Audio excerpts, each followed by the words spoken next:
के बारे में यदि कोई पुरातन चिंतन होगा तो गाय के जीवन के बारे में, गाय के गुणों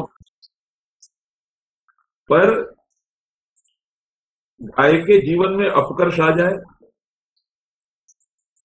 गाय के गुणों में अपकर्ष आ जाए, ऐसा चिंतन पुरातनों, इन सारी बातों के कारण भारतीय चिंतन महत्व का हो गया है और इससे एक लाभ लेना चाहिए हमको। एक और बात भारतीय प्राचीन चिंतन की है कि भारतीय प्राचीन परंपरा में जो भी गुणोत्कर्ष वाला चिंतन नजर में आया, हाथ लगा, उसको सामान्य आदमी तक पहुंचाने का भी उपक्रम किया गया। ये रामायण, महाभारत, पुराण आदि जो साहित्य है, उसने जन जन तक चिंतन को पहुंचाया। आज देखिए, इतना बड़ा साइंस और टेक्नोलॉजी का युग है, पर जो तथ्य विद्वानों की नजर के सामने आते हैं, वो तथ्य सार्वजनिक बनते हैं क्या, ये प्रश्न है। उनको सार्वजनिक बनाने का कोई तरीका नहीं है हमारे पास। केवल मात्र पाठ्यक्रम में लागू करने से अथवा ग्रंथ छपा देने से पाया हुआ चिंतन सार्वजनिक नहीं बनता। तो सोसाइटी के उत्कर्ष के लिए, समाज के उत्कर्ष के लिए जो भी विशिष्ट चिंतन हमारे पास आया, उसको प्राचीनों ने जन जन तक पहुंचाने का उपक्रम भी किया।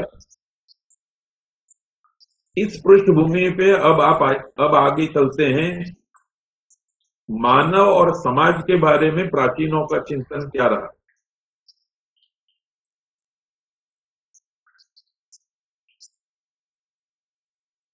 प्राचीनों की चिंतन प्रणाली में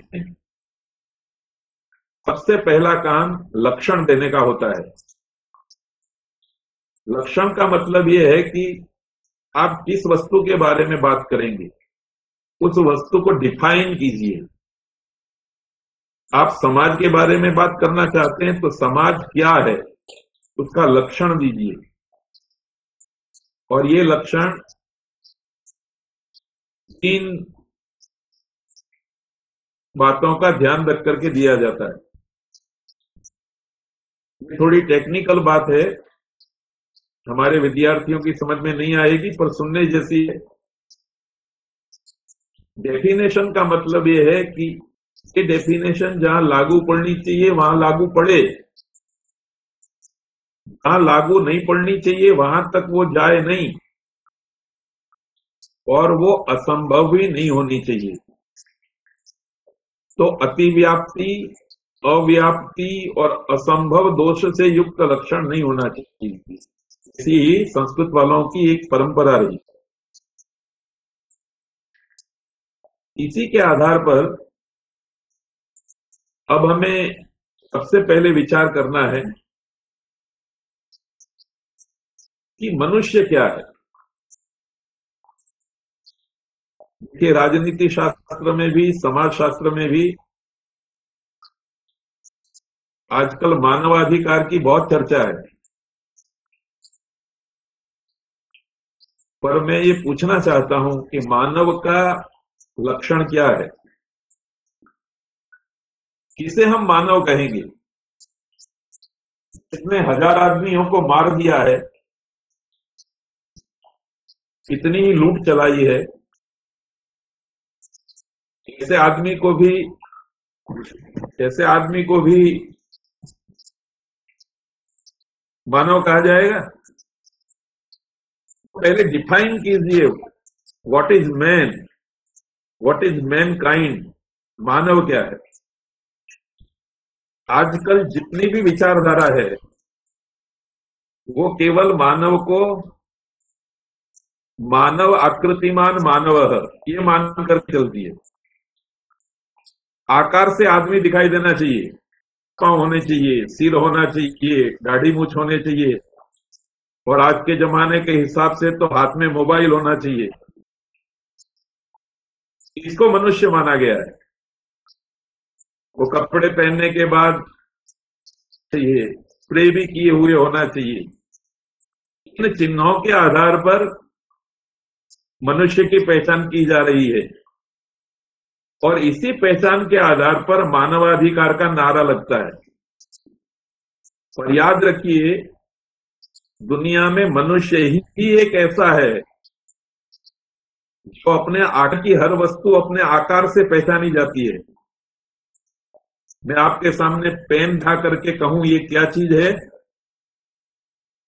तो आप उसके आकार को देख करके करेंगे कि पेन है। मैं आपके सामने आलू को दिखाऊं, आलू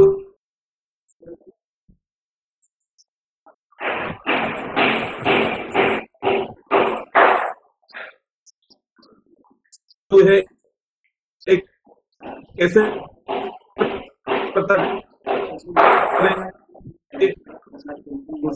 क्या आकार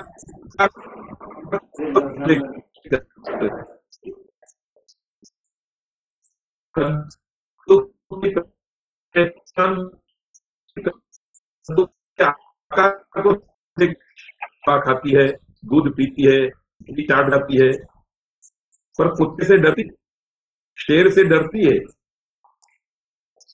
ये सारी बातें बिल्ली के ऊपर लागू पड़ेगी,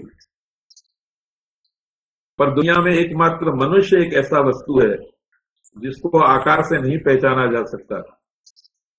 इसलिए कुछ लोगों ने इससे आगे बढ़कर के मनुष्य को डिफाइन करने का प्रयत्न किया। उन्होंने कहा कि भाई जितने सजीव हैं उन सजीवों में सबसे विकसित प्राणी जो है वो मनुष्य है। तो विकासवाद की प्रक्रिया में पहले बंदर था, फिर धीरे धीरे धीरे उसमें विकास होकर के वो मनुष्य बना। तो विकसित, सबसे अधिक विकसित प्राणी ये मनुष्य है, ऐसी डेफिनेशन देते हैं लोग। पर देखिए, संस्कृत में अलग अलग शास्त्रों ने इस मनुष्य को अलग अलग रूप से प्रस्तुत किया, अलग अलग रूप से आकारित करने का प्रयत्न किया। ये मनु का अपत्य है, इसलिए मानव है। इसमें इतिहास भी जुड़ा हुआ है, वंश परंपरा भी जुड़ी हुई है। 3000 वर्ष पहले आचार्य यास्क हुए। आचार्य यास्क ने मनुष्य को डिफाइन किया, यह मत्वा कर्माणि सिद्ध्यति समनुष्य। जो विचार करके किसी कार्य में प्रवृत्त हो उसका नाम मनुष्य है। कोई नदी बह रही हो, कोई तालाब हो, कोई कुआं हो, उसके पानी को देखते ही पीने का प्रयत्न नहीं करेगा मनुष्य। पहले विचार करेगा कि ये पानी पीने योग्य है कि नहीं, इस पानी को मैं कैसे पा सकता हूं। ये सारे विचार करके पानी को पीने के लिए प्रवृत्त होता है, उसका नाम मनुष्य है। और आगे चल करके उपनिषदों में, दर्शन शास्त्र में इस मनुष्य को 4 वस्तुओं का जोड़ बताया। मानव मतलब आत्मा प्लस बुद्धि प्लस मन प्लस इंद्रियां, ये चारों का जोड़ होकर के मानव बनता है। फिर और आगे बात चली तो उस बात में ये कहा गया कि बातें हैं, आत्मा, मन, बुद्धि और इंद्रियां, इसमें आत्मा अमर है, मन और बुद्धि परिवर्तनशील है, और इंद्रियां जड़ है। ये सारा सूक्ष्म चिंतन मनुष्य को डिफाइन करने के लिए किया गया। और जब ये सारी बातें विचार में आ गई, तब एक वाक्य कहा गया जो आज भी हम पूरी दुनिया में सुनते हैं सब विद्वानों के मुंह से, और वो है मानव सामाजिक प्राणी है। ये मानव सामाजिक प्राणी है, इस छोटे से वाक्य में जो लंबा और गहरा चिंतन पड़ा हुआ है वो भी समझने की जरूरत है। ये सारी व्यापक विचारणा के फलस्वरूप अब वेद के एक वचन को हमें याद करना पड़ेगा,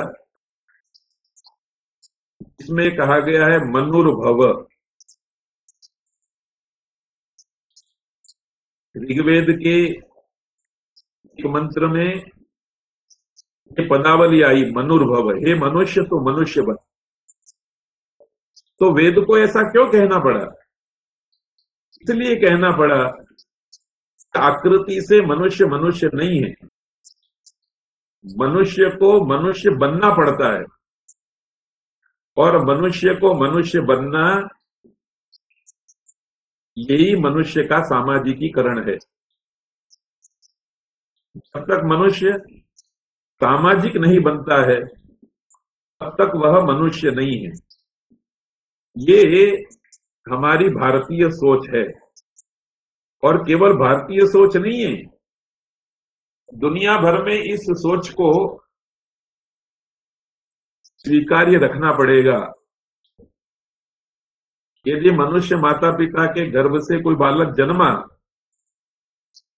वो आकार से यदि मनुष्य है तो फिर कुछ करने की जरूरत ही नहीं है। उसको रोटी कपड़ा मकान देते रहो, वो बड़ा होकर के मनुष्य बन ही जाएगा। न शिक्षा देने का उपक्रम करने की जरूरत है, न संस्कार देने की जरूरत है, कुछ करने की जरूरत नहीं। पर भला ऐसे कौन माता पिता होंगे जो मनुष्य आकार में जन्मे हुए बच्चे को केवल रोटी पानी और मकान की व्यवस्था करके संतुष्ट हो जाए? रोटी पानी कपड़ा मकान, इसके पीछे भी कुछ तत्व हैं, जो तत्व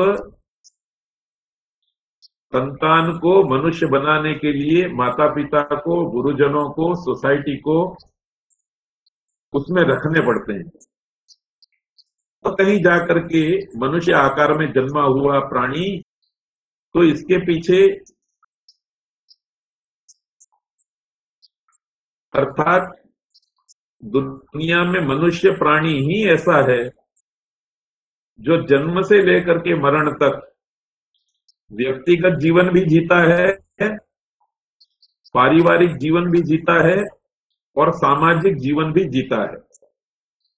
इसको उल्टा करके कहें तो ये कह सकते हैं कि मनुष्य मनुष्य तब है जब वो व्यक्तिगत जीवन भी जिए, पारिवारिक जीवन भी जिए, और सामाजिक जीवन भी जिए।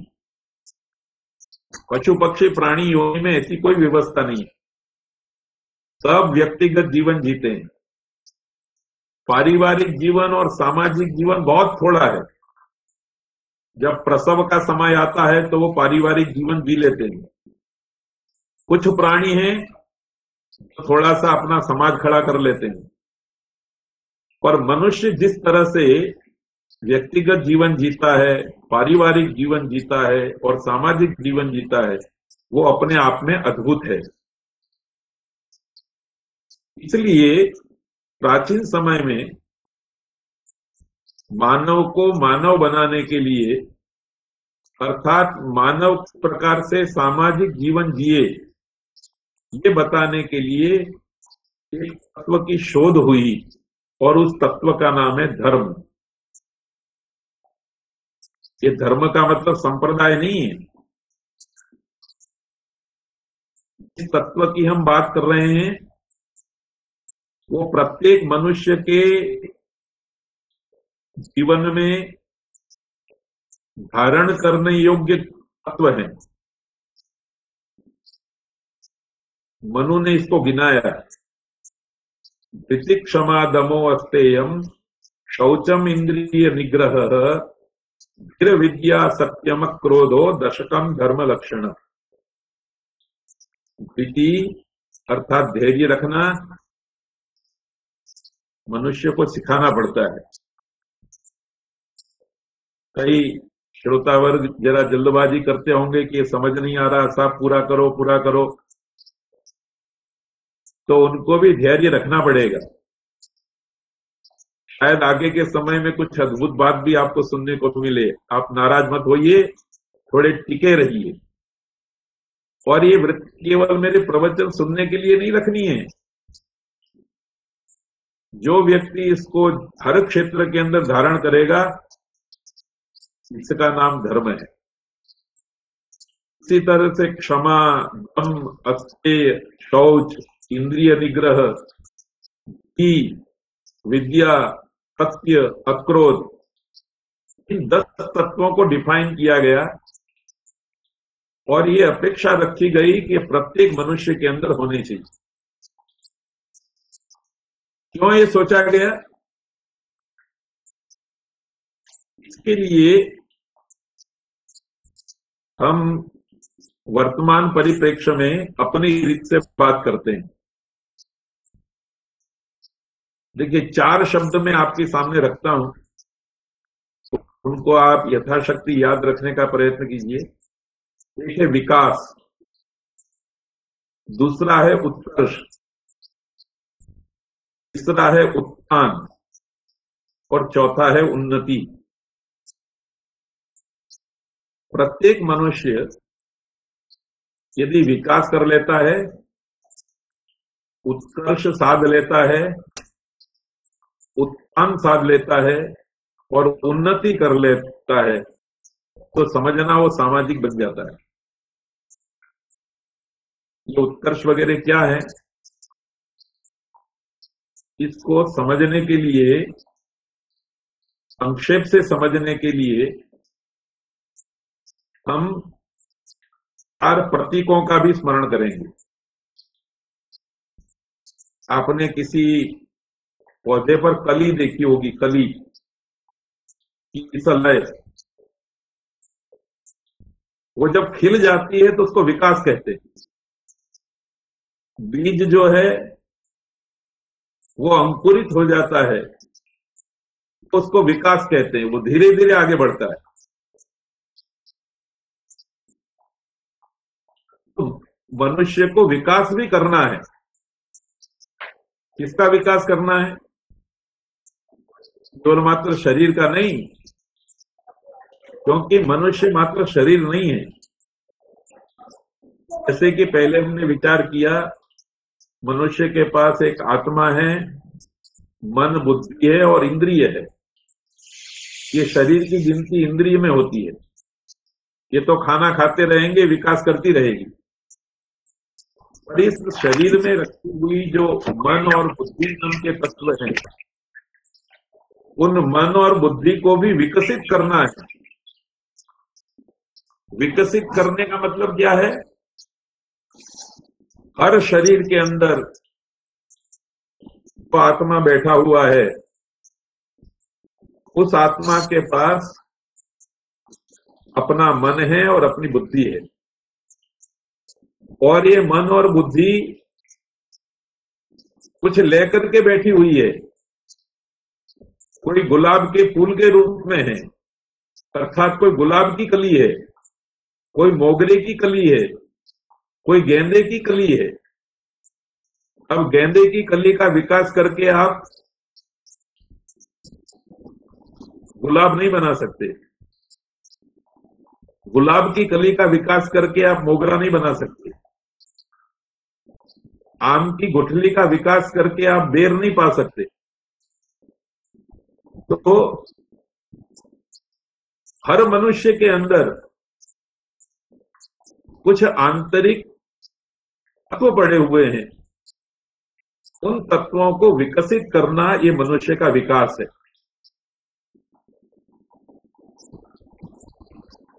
इसी तरह से दूसरा उत्कर्ष है। उत्कर्ष का क्या मतलब है? इसको समझने के लिए हम आजकल बड़ी बड़ी जो क्रेन होती है ना, क्रेन, उसको प्रतीक के रूप में याद रखेंगे। ये क्रेन करती क्या है? गड्ढे में पड़ी हुई वस्तु को उठाती है और सरफेस पे ले आती है। याद रखिए, हमारे प्राचीन भारतीय चिंतन में ये माना गया है और आज भी मानना होगा कि हर मनुष्य किसी न किसी गड्ढे में गिरा हुआ है, कहीं न कहीं वो फंसा हुआ है। उसको उस गड्ढे में से बाहर निकलने का उपक्रम भी होना चाहिए। जब ये उपक्रम होता है तो उसका नाम उत्कर्ष है। नीचे से उठा करके ऊपर की ओर खींच लेना। जैसे कुएं में नीचे पानी है तो रहट के माध्यम से उस पानी का हम उत्कर्ष कर देते हैं, ऊपर ले आते हैं। तो मनुष्य के जीवन में भी कुछ ऐसे तत्व हैं जिन तत्वों को उसे उत्कर्ष की ओर ले जाते हैं, गड्ढे में से निकाल करके बाहर ला करके खड़ा कर देते हैं। तीसरा है उन्नति। उन्नति शब्द के प्रतीक के रूप में हम फल से लदे हुए वृक्ष की भी परिकल्पना कर सकते हैं। जैसे फल से लदा हुआ पेड़ झुकता है, ऐसे ही मनुष्य के लिए उन्नति भी जरूरी है। मनुष्य को आकार देने के लिए उन्नति नाम का तत्व उसके जीवन में हो, यह भी जरूरी है। और चौथा और अंतिम शब्द है उत्थान। उत्थान को समझने के लिए प्रतीक के रूप में हम सीलिंग फैन को याद रख सकते हैं। कभी वो नीचे पड़ा था, पर इलेक्ट्रीशियन ने उसको उठा करके सीलिंग पे लगा दिया। अब सोमवार, मंगलवार, बुधवार, गुरुवार हो, दिन हो कि रात हो, गर्मी हो कि ठंडी हो, वो सीलिंग का फैन कहाँ रहेगा? छत पर ही रहेगा, ऊपर लटका रहेगा। अब वो नीचे नहीं गिरेगा, ऊपर भी नहीं जाएगा, पर एक बार उसको जहां बिठा दिया गया वहां वो स्थिर रहता है। ये चारों बातें मिलकर के विकास, उत्कर्ष, उत्थान और उन्नति मनुष्य को मनुष्य बनाते हैं। और मनु ने जिन वृत्ति, क्षमा वगैरह तत्वों की चर्चा की, वो 10 तत्व मनुष्य का विकास करते हैं, मनुष्य का उत्थान करते हैं, मनुष्य की उन्नति करते हैं और मनुष्य का उत्कर्ष साधते हैं। उदाहरण के रूप में एक दो बात विचार करके फिर आगे चलेंगे। देखिए, की अर्थात पढ़ाई लिखाई, अध्ययन, अध्यापन, ज्ञान। बिना ज्ञान के किसी मनुष्य का विकास संभव है?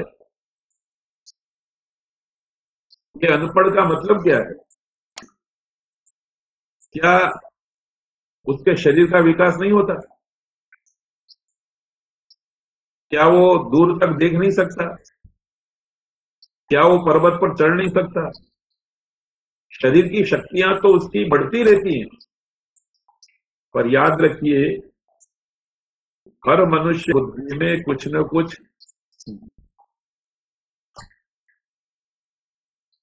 करना पड़ता है।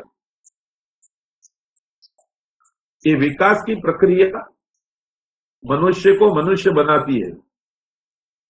इसलिए ज्ञान रूपी तत्व जो है वो मनुष्य का विकास करता है, और विद्या अर्थात अलग अलग प्रकार की कलाएं वो भी मनुष्य का विकास साधित करती है। इस बात को समझाने के लिए मैं एक उदाहरण देना चाहता हूं। मेरी मातृभाषा यदि गुजराती है तो मेरे मन और बुद्धि में गुजराती भाषा के बीज पड़े हुए हैं। मानो कि ये मोगरे की कली है, इसका विकास करके मैं गुजराती भाषा का विद्वान आसानी से बन सकता हूं। पर यदि मेरे पास संस्कृत भाषा का कुछ भी ज्ञान नहीं है, कोई कल ही नहीं है किसी भी प्रकार की, तो मैं रातों रात संस्कृत भाषा का विद्वान नहीं बन सकता। इसलिए प्रत्येक मनुष्य के पास थोड़ा बहुत ज्ञान राशि है। जो जिस मनुष्य के पास जिस प्रकार का ज्ञान राशि है उसको आगे बढ़ाना, इसका नाम विकास है। फिर धर्म के तत्व जो निश्चित किए गए, इन तत्वों ने मनुष्य के विकास की भी सोची, अथवा मनुष्य के विकास के साधन रहे। जब तक क्षमा भाव नहीं आएगा, जब तक आप क्रोध नहीं करेंगे, तब तक आप फलों से लदे हुए पेड़ की तरह विनम्र नहीं बन सकते। आज देखिए पढ़े लिखे लोग बहुत हैं, पर क्षमा का भाव कहाँ है? पूरी राजनीति क्षमा के भाव से दूर चली गई है। ये जो शब्द प्रयोग किया जाता है कि भावना से कार्यवाही की, ये बदलने की भावना क्या है? क्षमा का अभाव है। यदि मनुष्य के जीवन में क्षमा की प्रस्थापना नहीं हुई तो याद रखिए मनुष्य सामाजिक नहीं बन सकता। इसी तरह से अक्रोध, क्रोध पर विजय पा करके शांत दिमाग होना, ये भी मनुष्य को सामाजिक बनाता है। व्यक्तिगत रूप से आप जीवन जीना चाहते तो कितना भी गुस्सा कर लो, कोई दिक्कत नहीं, क्योंकि उस गुस्से से आप जो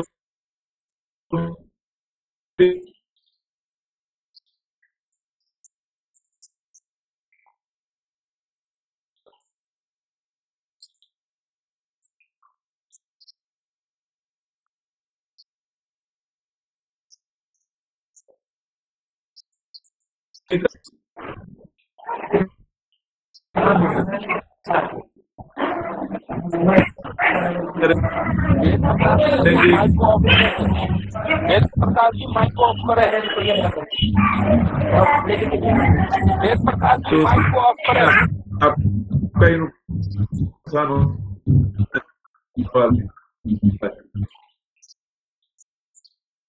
आप अकेले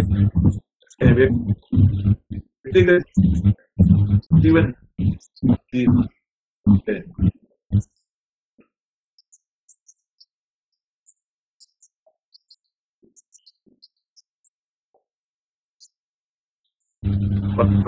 पारिवारिक जीवन के लिए और सामाजिक जीवन के लिए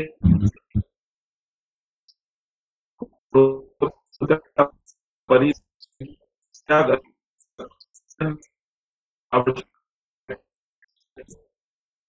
के तरीका विचारने के बाद तत्वों को अपने में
लगता है। आवाज नहीं आ रही है?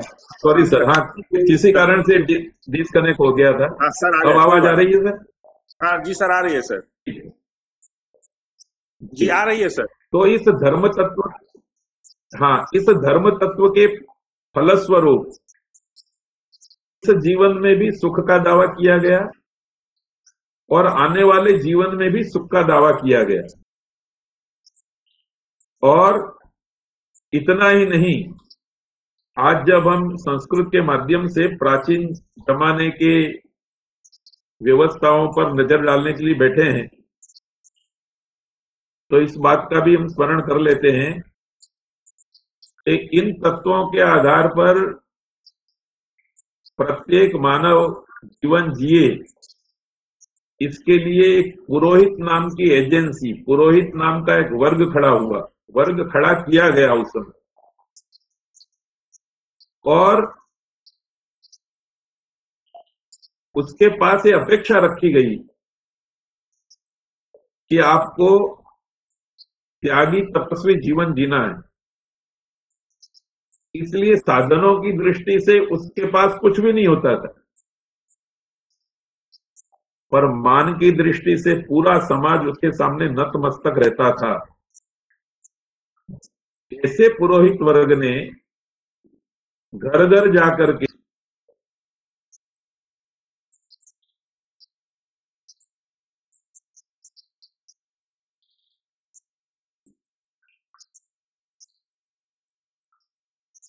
तो मनुष्य के उत्थान को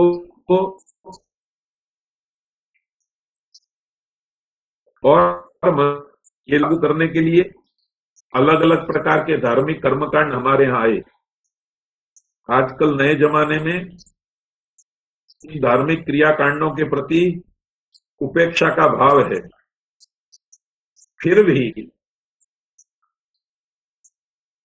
कर्मकांड के अंगभूत दो शब्द आज भी हम सब भारतीयों की जुबान पर बैठे हुए हैं।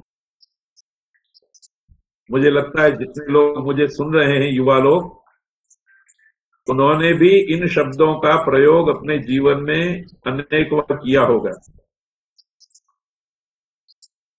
एक शब्द है नमः और दूसरा शब्द है स्वाहा। मैं सभी विद्यार्थी मित्रों की सेवा में ये कहना चाहता हूं कि भारतीय संस्कृति का आप दर्शन करना चाहते हैं ना, और प्राचीन समय के अवसर की, मानव को सामाजिक बनाने की पद्धति का आकलन करना चाहते हैं, तो ये दो शब्दों को याद रखिए। पुरोहित वर्ग ने घर घर जाकर के हर मनुष्य को ये दो शब्द सुनाए। प्रत्येक धार्मिक क्रियाकांड में ऐसा कोई वचन नहीं होगा, ऐसा कोई अवसर नहीं होगा तब या तो नमः शब्द का प्रयोग न हुआ हो या स्वाहा शब्द का प्रयोग न हुआ हो। ये नमः और स्वाहा है क्या, इसकी बात कह करके मैं आज अपने विचारों को उपसंहृत करूंगा। देखिए, अत्यंत संक्षेप से कहना हो तो मनुष्य का सामाजिकीकरण करने के लिए उसके मुख से नमः बुलवाना और स्वाहा बुलवाना। मनुष्य जब तक स्वाहा शब्द नहीं बोलता, ये सामाजिक नहीं बन सकता। तो देखिए, बहुत ही सरलता से मैं इस बात को आपके सामने रखने का प्रयत्न करूंगा। नमः को बोलने से पहले हमें 3 सीढ़ियां चढ़नी पड़ती है। पहली सीढ़ी पर खड़े होकर के हमें, जिसके लिए हम नमः शब्द का प्रयोग करना चाहते हैं, उसको, उसके अस्तित्व को, उसकी वास्तविकता को हमें स्वीकारना पड़ता है। उदाहरण के लिए, मां को हम नमः कहना चाहते हैं, माता को हम नमः कहना चाहते हैं, तो पहले तो सामने खड़ी हुई मां हमें दिखाई देनी चाहिए। केवल चर्म चक्षुओं से नहीं दिखाई देनी चाहिए, और मां के रूप में दिखाई देनी चाहिए, उसके वास्तविक रूप में दिखाई देनी चाहिए। देव को भी हम नमन करना चाहते हैं, अग्नि देव को भी हम नमन करना चाहते हैं, नमः कहना चाहते हैं, अग्नये नमः कहना चाहते हैं। तो अग्नि भी अग्नि के वास्तविक रूप में हमें दिखाई देना चाहिए। गुरु को भी जब तक वास्तविक रूप से हम गुरु नहीं देखेंगे तब तक गुरु को भी नमन नहीं कर सकते। इसलिए पहली बात, मनुष्य जिसको भी नमन करना चाहता है वो उसके सामने खड़ा हो, जिस रूप में खड़ा हो उस रूप में नमन करने वाले व्यक्ति को पहचान होनी ही चाहिए। दूसरी बात, जो आपको वस्तु दिखाई दी, जिस रूप में आपको जो वस्तु दिखाई दी, उस वस्तु में आप अपने से अधिकता के भी दर्शन कीजिए।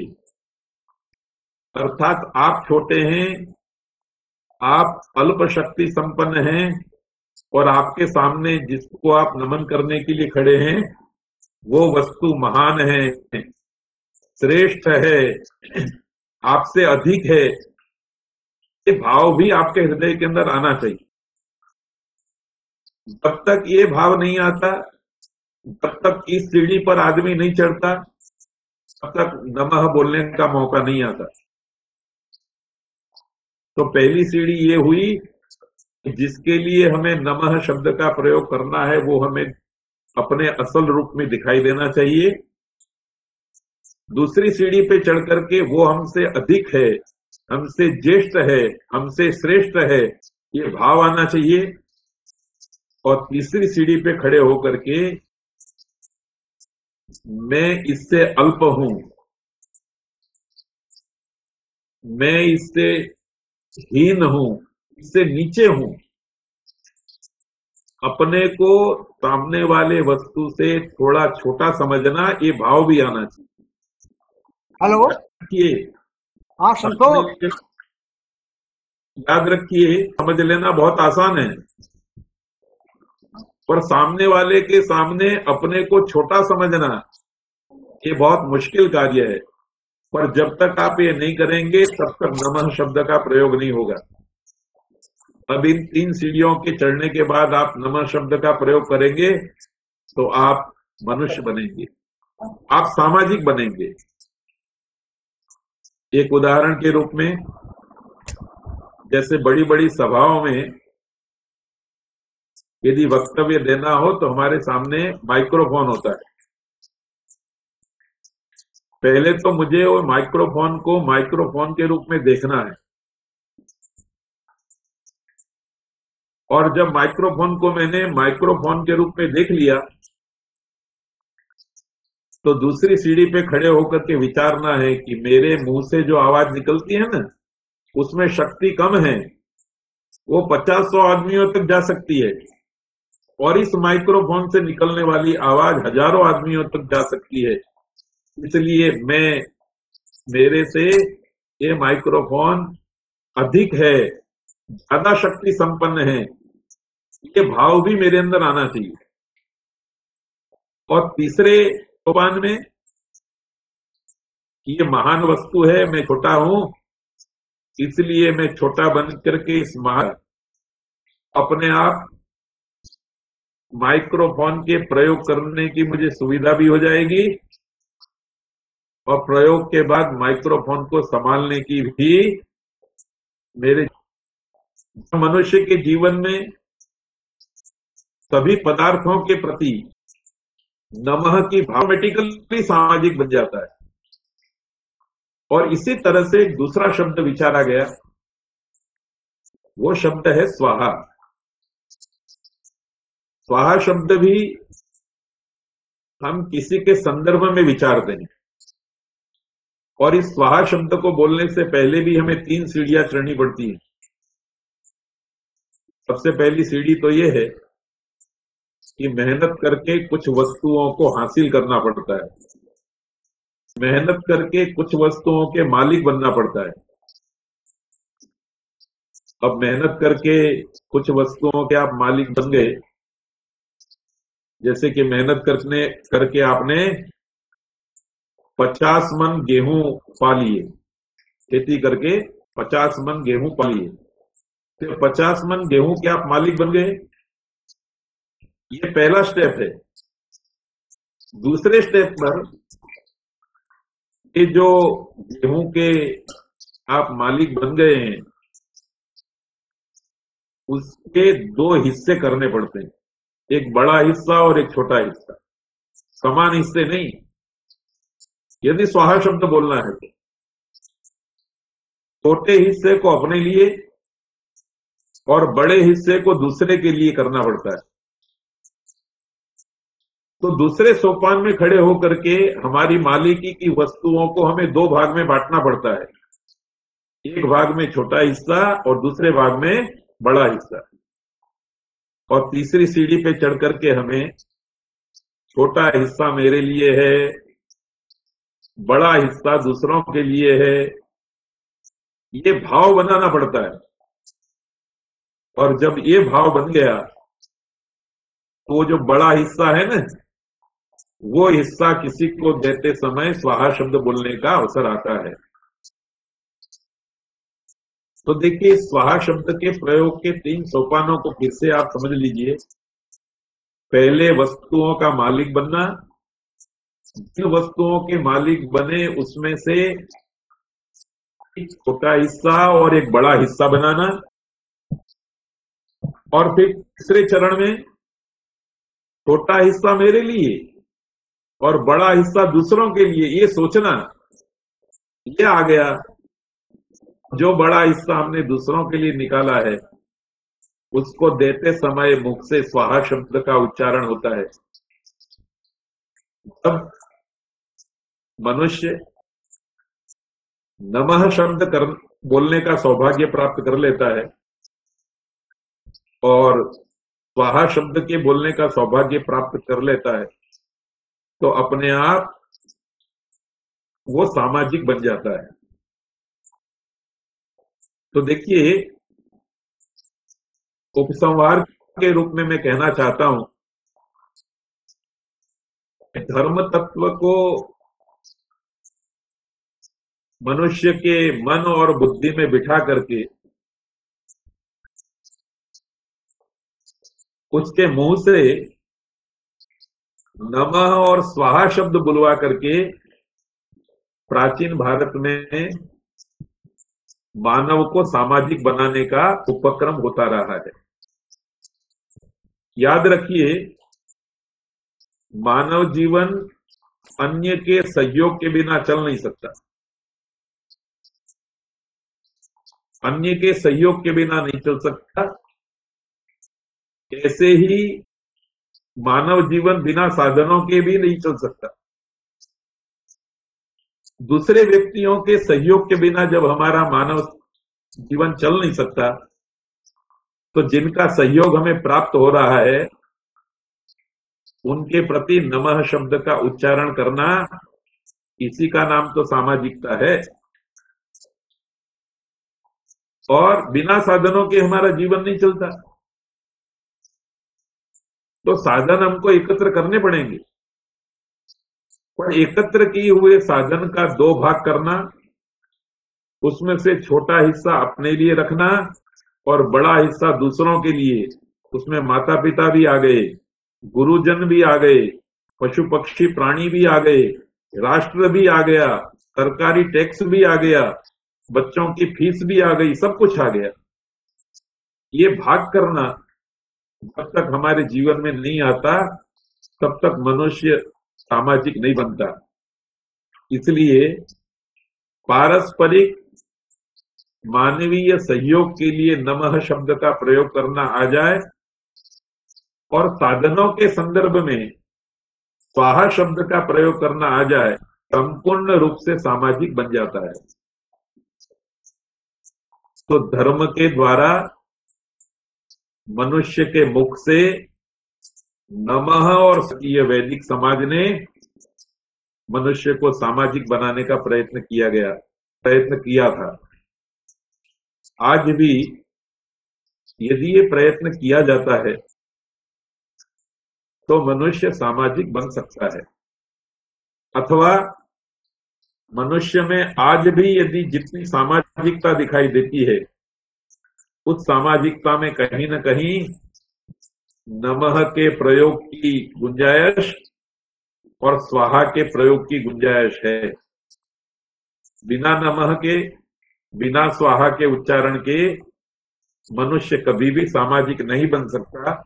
ये हमारे प्राचीन भारतीय वैदिकों की सोच है। मैं कामना करता हूं कि प्राचीन भारतीय समाज ने सामाजिक बनाने की जो ये योजना बनाई थी वो आज भी इतनी प्रासंगिक है। तो जब वो प्रासंगिक है तब प्रत्येक मानव को, आपको और मुझे भी नमः और स्वाहा शब्द बोलने का सौभाग्य प्राप्त हो। इन्हीं शुभकामनाओं के साथ आप सब लोगों का धन्यवाद है। आदर नमो नमः। धन्यवाद जी, मैं हृदय से आभार व्यक्त करता हूं अपने विश्वविद्यालय की तरफ से, राजविद्यालय की ओर से, अपने तमाम जो सहभागी अभी करीब 53 की संख्या में तो दिख रहे हैं। और मैंने जैसा सोचा था, और मैं जानता था कि मेरी सोच छोटी होगी, हम जो सोच रहे हैं उससे बड़ी बात ही आएगी। और इसी विश्वास के साथ मैंने श्रीमान से निवेदन भी किया था, और जैसा आप लोगों ने देखा, पाया, कमेंट्स भी आ रहे हैं, और वो कमेंट्स पर भी टिप्पणी करने का सामर्थ्य मेरा हो ही नहीं सकता है। और सौभाग्य से हमने सर से कहा था कि मैं संकट में पड़ गया हूं सर, गुरुदेव को कहा था, प्रोफेसर प्रभाकर पाठक को, चिंतित हो जाते हैं मेरे गुरुदेव। और मैंने ये चिंता देखी है। गुजरात में मैं जब था तो मैं ये चिंता देखी है जो हमारे आज के मुख्य अतिथि हैं कमलेश कुमार चौकसी साहब की अपने छात्रों के प्रति। उन्होंने कहा, जितेंद्र क्या हुआ? मैंने कहा कि सर ऐसी स्थिति है, मैं क्या करूंगा, मैं तो कुछ कह नहीं सकता। उनकी बात पर टिप्पणी करने का सामर्थ्य मुझको कल भी नहीं था, आज भी नहीं और कल भी नहीं। जैसा कि हम लोगों ने देखा कि सब कुछ सर ने कह दिया। संस्कृति हमारी संस्कृत से बनी है, वो सबके समझ में इसको टिप्पणी करने का सामर्थ्य भी नहीं है। मैं केवल इतना कहता हूँ, नमन करता हूँ कि आपने ये बता दिया कि जब तक हम किसी को नमन नहीं करते और तीनों भाव से नहीं गुजरते हैं, जब तक स्वाहा नहीं करते हैं, तब तक समाज नहीं बचता है। और हिंदुस्तान का समाज, आपने बिल्कुल सही कहा कि आज भी बचा हुआ है। कुछ लोग जो बाहर से आए उन लोगों को छोड़ने की कोशिश की, अनवरत कोशिश होती रही, लेकिन ये नमः और स्वाहा का भाव हिंदुस्तान में जागृत है, बचा हुआ है। और उसकी भीतर का जो स्थिति है, इसमें इंसाइट है, अंतर्दृष्टि है, अंतर्निहित चीजें हैं। उसके लिए मैं नमन करता हूँ। और सीधे अपने प्रोफेसर प्रभाकर पाठक सर को अध्यक्षित टिप्पणी के लिए, आशीर्वाद स्वरूप आपके मार्गदर्शन के लिए एक बार निवेदन के साथ मैं चाहूंगा कि सर आप प्रारंभ करें। बहुत बहुत धन्यवाद सर, बहुत आभार, बहुत बहुत नमन सर। गुजरात की धरती, बाबा सोमनाथ की धरती, कृष्ण की धरती, और कल भी ये हिंदुस्तान को प्रेरित किया, मार्गदर्शन किया, और सौभाग्य से आज भी कर रही है। ऐसे में आपका मार्गदर्शन इस भूमि मिथिला को मिलना, मिथिला के माध्यम से देश को मिलना, उसके लिए निवेदन करता हूँ। प्रोफेसर प्रभाकर पाठक आज के हमारे सम्मानित विशिष्ट अतिथि भी और अध्यक्ष भी। गुरुवर प्रारंभ किया जाए। मुझे आप देख रहे हैं? आप लोग जी देख भी रहे सर, सुन भी रहे।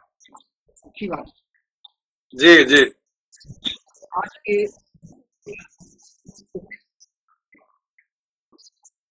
वेबिनार में, संजाल संभाषण में जितने भी लोग जहाँ भी जिस तरह भी उपस्थित हैं, सर्वप्रथम मैं उनको अभिवादन करता हूँ। पश्चात आज के जो मुख्य अतिथि कमलेश कुमार चौकसी साहब, मैं उन्हें अपना प्रणाम निवेदन, उनका स्वागत करता हूँ।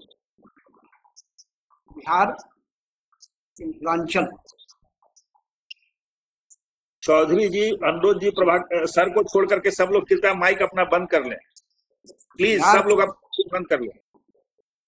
बिहार के मिथिलांचल इस धरती पर हिमीश जी अपना माइक बंद कर लीजिए। सोमनाथ जी जी। महादेव सोमनाथ की धरती से जगत जननी सीता के इस धराधाम पर अपनी विद्वत्ता, अपने मार्गदर्शन, अपनी शिक्षा का प्रसार करने हेतु प्रोफेसर जितेंद्र नारायण द्वारा आमंत्रित विद्वान व्यक्ति का मैं हार्दिक स्वागत करता हूँ। फिर से विद्वान एवं विजानाति जनपद श्रम नहीं बंध्या विजानाति गुरवी प्रसव वेदना। विद्वान ही विद्वान का आदर कर सकता है। और इससे पूर्व एक सेमिनार में मैंने बुद्धदेव की चर्चा करते हुए एक बात कही थी कि राष्ट्र के उत्थान के लिए जो एक बात कही बुद्धदेव ने, वो ये कि विद्वानों का आदर करना, उन्हें अपने यहाँ आमंत्रित करना, उन्हें सुनना और तरुणपूर्ण आचरण करना राष्ट्र के उत्थान का एक कारण है। ये अपने शिष्य आनंद से गौतम बुद्ध ने कहा। इसी क्रम में मैं प्रोफेसर जितेंद्र नारायण को भी आशीर्वाद दिए देता हूँ कि उन्होंने यह कार्य संपादित किया, बड़ी अच्छी तरह से किया। संस्कृत का ही एक श्लोक है, अमंत्रम अक्षरम नास्ति, नास्ति द्रव्य मनौषधम अयोग्यम पुरुषं नास्ति योजिकास्तत्वतः। यानी कोई भी अक्षर ऐसा नहीं है जो मंत्र नहीं। दुर्गा सप्तशती पढ़ने वाले जानते होंगे, कुंजिका का पाठ जो करते होंगे, कुंजिका स्तोत्र का ये अंकन चं टं पं यं शं ये सब पढ़ा होगा उन्होंने। तो कोई भी अक्षर ऐसा नहीं है जो मंत्र नहीं। मंत्र अक्षरम नास्ति, नास्ति द्रव्य मनौषधम, और कोई पदार्थ, कोई मैटर ऐसा नहीं है जिसकी दवा न बने, औषधि न बने। नास्ति द्रव्य मनौषधम अयोग्यं पुरुषं नास्ति योजिकास्तत्वतः। और कोई भी व्यक्ति, अभी मानव की बात चली, मानव समाज की बात चली, बखूबी बड़ी उत्तमता से, बड़े सुंदर ढंग से अपने परिस्थिति विचारों को चौकसी साहब ने रखा। तो आपने देखा कि यह किसने की। आज जो हम सुन रहे हैं, आज जो हमने सुना चौकसी साहब को, वो क्यों सुना, कैसे सुना, किसके द्वारा? अंत में श्लोक का यह अंतिम चरण कहता है, अयोग्यं पुरुषं नास्ति योजिकास्तत्वतः। कोई भी व्यक्ति, चौकसी साहब की तो बात ही क्या है, ये तो विद्या की खान है, ज्ञान के रत्न है। लेकिन यह श्लोक का अंतिम चरण यह कहता है कि संयोजक मिल जाए, संपादन करने वाला मिल जाए, उद्यापन करने वाला मिल जाए, तो फिर समझिए कि वह तो किसी भी व्यक्ति को, प्रभाकर पाठक को भी, चौकसी साहब को भी, संतोष कुमार को भी, जितने लोग इस सम्मेलन में हैं, संयोजक अगर उत्तम हो तो वो सबको अपनी तरफ खिला सकता है, अपने अनुकूल बना ले सकता है, अपनी बातें कहलवा सकता है। इसलिए मैं प्रोफेसर जितेंद्र नारायण को ये आशीर्वाद देता हूँ। का क्या कहूँ, उनको तो मैं जब भी देखता हूँ तो मुझे राजनीति विज्ञान की याद आती है। अद्भुत, अभी आपका विभाग हो गया है प्रोफेसर जितेंद्र नारायण, अद्भुत हो गया है। आप सूरज और चांद हैं दोनों इस विभाग की। मुझे बड़ी खुशी होती है। ईश्वर जी के संबंध में मैं एक श्लोक का ही एक चरण कहता हूँ, नरस्याभरणम रूपम रूपस्याभरणम गुणम। क्या स्वरूप पाया है, क्या व्यक्तित्व क्या पाया है, क्या खुशी पाई है, क्या मुस्कान चेहरे पर खुलती है, और केवल रूप ही नहीं, उसके साथ के साथ गुण। मैं ईश्वर जी को भी आशीर्वादित करता हूँ। फिर जितने भी कमिटी में शामिल हैं व्यक्ति, यहाँ हमारे विद्यार्थी, हमारे संतोष, चंदन जी, लोग, उन लोगों को भी मैं साधुवाद देता हूँ कि उन लोगों ने हमारे इस संजाल संभाषण समारोह को सफल बनाने में अपना अपना योगदान दिया। थोड़ी सी बात मैं कहूँगा सामाजिकीकरण के संबंध में। हमारे मुख्य अतिथि ने तो अद्भुत बातें कही हैं, मैं शब्दों के इस जादूगर को नमस्कार करता हूँ और वैयाकरण कैयट इस वाक्य को चौकसी साहब आपको समर्पित करता हूँ। एक शब्द सम्यक ज्ञातः, एक शब्द सम्यक ज्ञातः सुष्ठु प्रयुक्तः स्वर्गे लोके च कामधुक्। आप शब्दों के जादूगर हैं। आप शब्द, आपने एक सूत्र दिया कि मनुष्य का मनुष्य बनना ही सामाजिक बनना है। बड़े ध्यान से आपको सुनना है। इतनी तत्परता से मैं बहुत कम लोगों को सुनता हूँ, आपको भी सुना है और अपने चेला को भी सुनता हूँ, बड़े मनोयोग नितिन नारायण जी। तो आपने यह सूत्र दिया मनुष्य का मनुष्य बनना सामाजिकीकरण है निश्चित रूप से, और इसी सूत्र के इर्द गिर्द आप जो सुनते रहे हैं वह आपकी विद्या की, आपके ज्ञान की, आप के विषयों के तथ्यों और शाखाओं से अभिविज्ञान का वह पंचायत है। मैं इसकी स्तुति करता हूँ और एक बार फिर से आपका अभिवादन करता हूँ। मनुष्य का सामाजिकीकरण, इस संदर्भ में मुझे अभी 3 पुस्तकें याद आ रही हैं। राहुल सांकृत्यायन, मानव समाज, आप कह सकते हैं यह एक तरह से इतिहास पर। दूसरी पुस्तक है उनकी, यह कहानियों के रूप में लिखी गई है, लेकिन यह भी हमारे सामाजिक विकास और परिवेश का ही अंश है।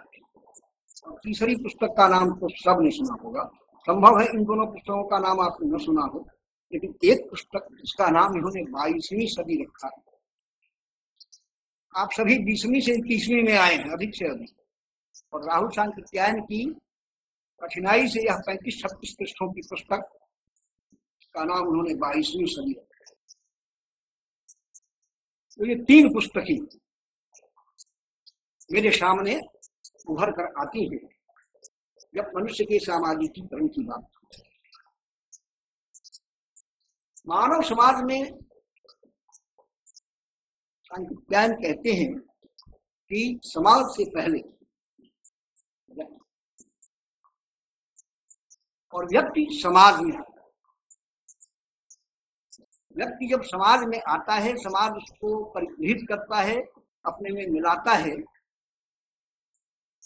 तो उसे यह देखना पड़ता है, जैसा कि कहा है कि इसमें ज्ञान कितना है, इसमें विचार कितना है, इसमें विकास कितना है।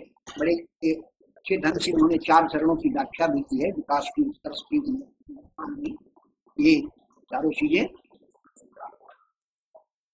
इनका क्रम है। सांकृत्यायन जी का मुख्य रूप से यह कहना है कि व्यक्ति को जब समाज परिग्रहित करता है तो सबसे पहले उसे देखना यह है कि उसमें मानवीय प्रवृत्तियां पहले से विद्यमान, जिसको आप इंस्टिंक्ट कहते हैं। इसके लिए भर्तृहरि ने एक श्लोक कहा, आहार मिश्रा सामान्य में मरणाम ज्ञानो हि तेषाम अधिको विशेषो ज्ञाने नहीं ना। आहार, निद्रा, भय और मैथुन, ये 4 चीजें पशुओं में भी और मनुष्य में भी है। तो फिर पशु और मनुष्य में अंतर क्या है? ज्ञान का अंतर है। राहुल सांकृत्यायन कहते हैं कि हमें यह देखना होगा कि रोटी, कपड़ा और मकान की बात किसी ने कही थी। रोटी, कपड़ा और मकान के बाद आप ये आप उपलब्ध करा सकते हैं, यह सहज है। रोटी, कपड़ा और मकान एक मनुष्य या एक देश या एक राष्ट्र या एक समाज व्यक्ति को सहजता से उपलब्ध करा सकता है। उसकी कल्पना हम कर सकते हैं। ज्ञान की पिपासा आप उसकी शांत कर सकते हैं, और जब तक ज्ञान की पिपासा उसकी शांत नहीं होगी तो क्या होगा मित्र, क्या होगा? आज जो हो रहा है वही है। संस्कृति जब हिंसा को प्रश्रय देती है, संस्कृति को प्रश्रय तो वो क्या बन जाती है? उलट जाती है। ठीक गुरु स्थिति है। जो जोनाथन स्विफ्ट ने कहा कि आज क्या है,